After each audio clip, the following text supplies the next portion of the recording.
ada salah tafsir sehingga Ferdy Sambo pun ingin mengatakan saya nggak nyuruh nembak loh.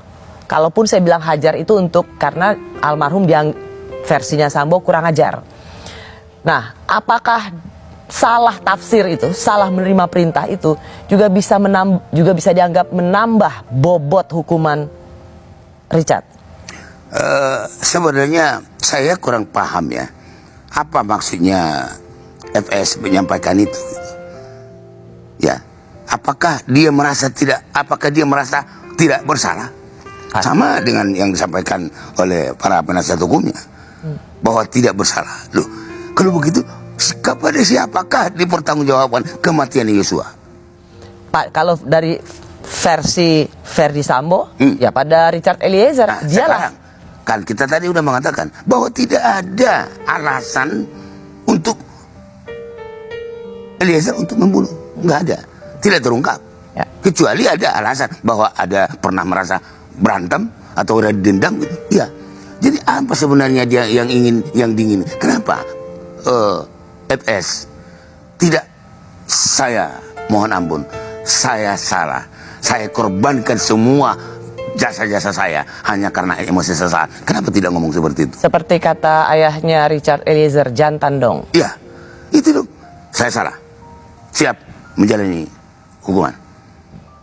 Lebih elegan gitu loh dia menjawab seperti itu daripada dia mengatakan bla bla bla, saya tidak mengatakan membunuh, seolah-olah nah ini mempertunjukkan ya, kelihatan sakit hatinya FS kepada Eliezer karena Eliezer sudah membuka, kelihatannya gitu. Jadi akhirnya terbentuklah di publik ada perseteruan antara FS dengan Eliezer. Jadi Pak Jasman, kalau misalnya jaksa dalam hal ini dijelaskan oleh Jampidum bahwa apa yang menjadi tuntutan hukuman jaksa itu sudah memenuhi ketentuan, tidak bisa memenuhi emosi publik yang menginginkan ada hukuman yang lebih berat pada Putri dan bukan pada Richard Eliezer. Tapi Jampidum selalu mengatakan kita tidak bisa hanya dengan mendengarkan kemarahan publik. Itu menurut Anda benar apa salah? Kurang pas ya. Kurang pas. Bagaimanapun jaksa di dalam melakukan penuntutan itu, saya sudah katakan, di situ ada di sebelah kiri surat dakwaan itu demi keadilan. Demi keadilan siapa? Demi keadilan di masyarakat. Itu. Jadi jangan mengatakan bahwa ini tidak bisa mengikuti publik loh. Jadi mengikuti siapa? Ada gambar yang kita lihat dan itu betul-betul menjadi pembicaraan dan pertanyaan. Jaksa penuntut umum itu menahan tangis ketika membaca dakwaan. Bahkan rekannya juga ikut menahan isak dan kemudian berusaha menenangkan koleganya. Sebagai seorang jaksa, itu biasa jaksa menahan tangis membaca tuntutan hukuman? Nggak biasa.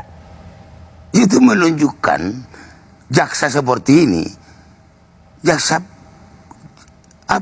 di percintaan yang seperti itu gitu loh. Masa mencatat tuntutan kok jadi nangis gitu loh. Itu pun perlu pertanyaan gitu. Itu nanti kalau zaman dulu periksa itu. Atau kebalik Pak, justru apa yang dilihat oleh masyarakat menahan tangis, ikut menenangkan, itu justru sebenarnya jaksa itu bertentangan dengan hati nuraninya. Ia memiliki tuntutan dan bobot hukuman yang berbeda, tetapi karena perintah atasan ia harus melakukan itu. Itu yang dilihat. Ya, di dalam dong dia ngomong, maaf, saya berbeda pendapat. Bisa saya gitu. mundur. Loh kenapa tidak? Kenapa tidak? Ngomong aja, mundur, saya nggak sanggup menyidangkan ini kalau begini. Kalau misalnya dia diintervensi. Artinya gini lah, Pak Jasman mengatakan, kalaupun itu bertentangan dengan hati nuraninya dalam memberikan bobot hukuman, harusnya di dalam sudah lebih dulu siap untuk berargumentasi. Apapun hasilnya. Copot, pindah ke perbatasan, ya itu dilakukan. Oke. Eliezer merasa ia hanya diperalat Ferdy Sambo. Kejujurannya pun tidak dihargai